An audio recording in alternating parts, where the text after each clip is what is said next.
zote zimempa ujasiri na uthubutu mkubwa sana ndugu Joan kuwa mpiganaji wa kweli na mtetezi wa mazingira nchini na mhamasishaji wa masuala ya utalii, michezo, sanaa na mambo ambayo ili yafanyike vizuri humu chini lazima kuwa na amani na utulivu, ambaye ndio ajenda kuu ya jumuiya yetu ya maridhiano na amani Tanzania.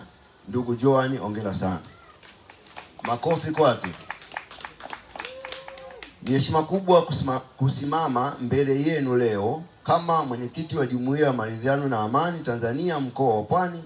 Tamasha hili limelenga kuhamasisha masuala muhimu ya taifa letu ikiwemo amani, utamaduni, utalii, sanaa na michezo, nguzo ambazo zinachangia sio tu maendeleo ya taifa letu bali vile vile ustawi wa Tanzania kwa ujumla kuelekea maisha bora na mazuri. Ndugu mgeni rasmi, amani na haki za binadamu ni msingi wa maendeleo ya taifa letu.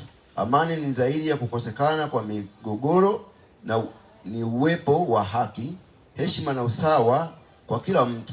Pale haki ya binadamu zinapoheshimiwa, watu wanajihisi salama kushiriki katika juhudi za kujenga uchumi na maendeleo ya jamii zao.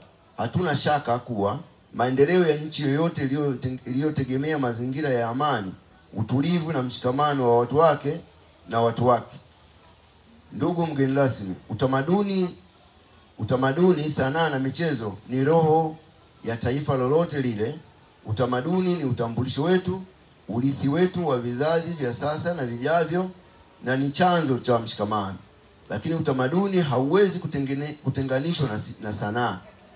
Iwe ni muziki, maigizo, uchoraji au ushairi, ili nguvu ya kuleta watu pamoja, kuendelea mazungumzo ya amani na kuonyesha utajiri wa historia yetu.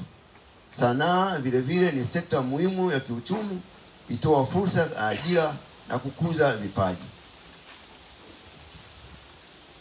Kadhalika, michezo ni chombo chenye nguvu cha kuimarisha mshikamano wa kijamii, kuendeleza afya na kujenga uongozi.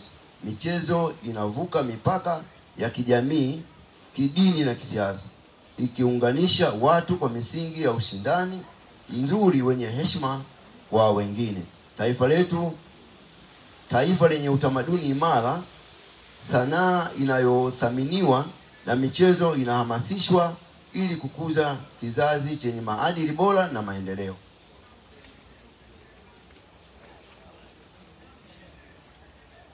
Yenye maendeleo makubwa.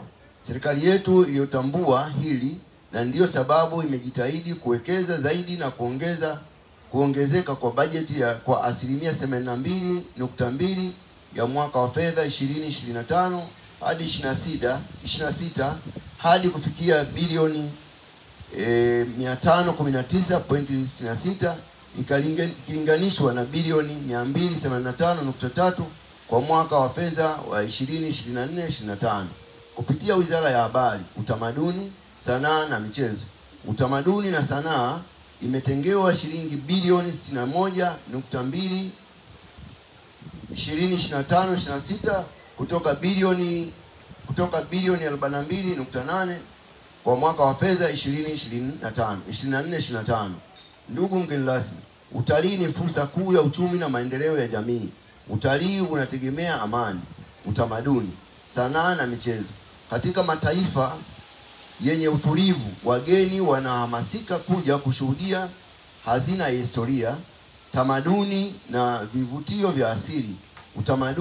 Utalii wa utamaduni unatoa fursa ya ajira kwa wasanii na wanamichezo, huku ukiimarisha miundombinu ya sekta nyingine za uchumi kama vile malazi, biashara za ndani na uzalishaji wa bidhaa za asili.